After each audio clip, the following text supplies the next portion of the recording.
Democratic presidential candidate Hillary Clinton narrowly won the Nevada caucuses on Saturday, beating back a stronger than expected challenge from rival Bernie Sanders.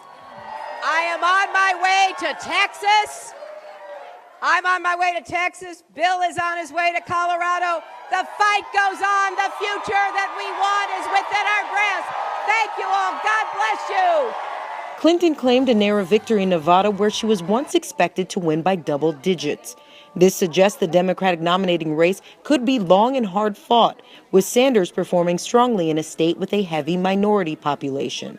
Important lessons here are, first of all, to speak to the concerns of a diverse workforce around immigration, around racism, but also around economics, because Latinos, Asian Americans, the people who work in those casinos are voting not just because of a candidate's position on immigration issues, or not just because of the questions of police brutality, although those are very important, but also on the basic working class economic issues that Sanders has been strong on. Author and activist David Bacon says that key unions staying neutral during the race also helped Sanders gain ground.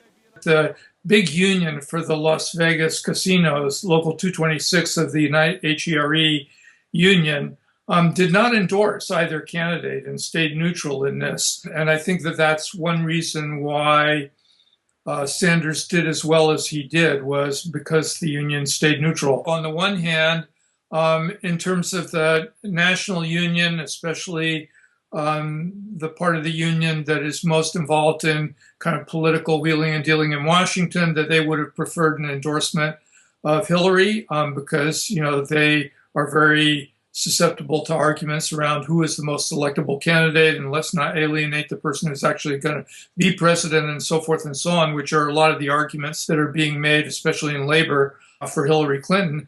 On the other hand, I think that there were undoubtedly many people on a rank and file level in that union who wanted to see Bernie Sanders be the candidate, because I think that like union members and working people in many places, they feel that the Democratic Party, and to a certain degree, has abandoned them. It's not represented their interests well when it comes to, for instance, trade agreements and negotiating the TPP and NAFTA, or hasn't really pushed very hard at the kind of labor law reform that would help unions to become stronger and therefore to help to raise the wages of workers. The stagnant wages of workers has been an issue that the Sanders campaign scored big on this week, with the New York Times editorial board calling Clinton to support a $15 minimum wage instead of her current proposal for $12 an hour.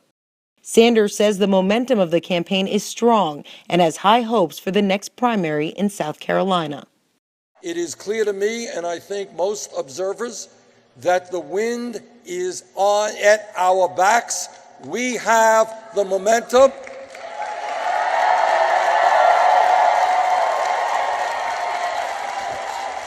And I believe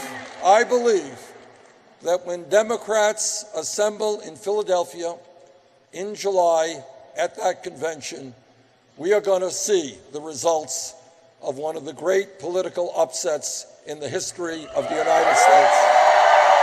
For the Real News Network, Jessica Devereaux, Washington.